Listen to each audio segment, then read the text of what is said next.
नमस्कार दोस्तों, जैसे ही अमेरिका को 46वें राष्ट्रपति के तौर पर जो बाइडेन मिले, ईरान के लिए चीजें थोड़ी बेहतर होने लगी, क्योंकि इससे पहले वाले जो राष्ट्रपति थे उन्होंने तो ईरान के साथ परमाणु समझौता खत्म कर दिया था और उसके बाद फिर उनका झुकाव जो है वो सऊदी अरब की तरफ, यूएई की तरफ जो है वो साफ तौर पर दिखने लगा था। लेकिन जैसे ही जो बाइडेन प्रशासन आया, उसने यमन में जो ईरान के समर्थित हुती हैं उनको उनसे आतंकी का दर्जा वापस ले लिया था। इसलिए ये पता चल रहा था कि ईरान के साथ अमेरिका शायद रिश्ते थोड़े से सुधारे। अब ऐसे में जो संसद में एक विधेयक पारित हुआ था, ये परमाणु समझौते को लेकर, इसको लेकर ईरान का बयान आया है। ईरान के विदेश मंत्री ने इस पूरे मुद्दे पर अमेरिका से कहा है कि आप वापस से हमसे समझौता कर लीजिए, जो परमाणु समझौता आपने तोड़ा था, नहीं तो चीजें बदतर होती चली जाएंगी और ईरान में अगले साल राष्ट्रपति चुनाव भी होने हैं, उससे पहले ही ये कर लीजिए, फिर आप नहीं तो ये आप ही के लिए नुकसान वाला सौदा साबित हो सकता है।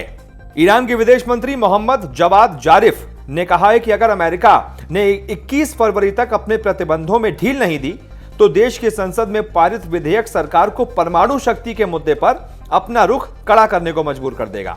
इसके अलावा उन्होंने जून में होने वाले राष्ट्रपति चुनाव का भी हवाला दिया है और चेताया है कि अगर कोई हार्डलाइन राष्ट्रपति आ जाता है तो इससे जो डील है वो और ज्यादा खतरे में पड़ सकती है। अभी तो हम आपसे डील करना चाहते हैं कि आप परमाणु समझौता हमारे साथ कर लीजिए, अगर कोई हमारी तरफ हार्डलाइन राष्ट्रपति आ गया तो दिक्कत फिर आप ही के लिए हो जाएगी।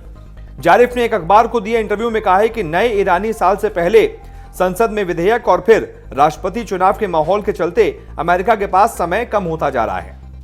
संसद ने दिसंबर में विधेयक पारित किया था जिसमें प्रतिबंधों में ढील के लिए 2 महीनों की डेडलाइन लागू कर दी गई थी।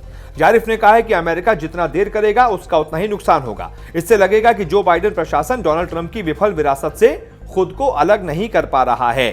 तो देखते हैं इस पर क्या जवाब आता है अमेरिका का, क्योंकि अमेरिका ने प्रशासन बदलते ही, सत्ता बदलते ही रुख में तो बदलाव किया था और डोनाल्ड ट्रंप के कई सारे फैसलों को पलटा भी आते ही ऐसे में ईरान के साथ रिश्तों को बेहतर करने की दिशा में भी एक कदम बढ़ाया था।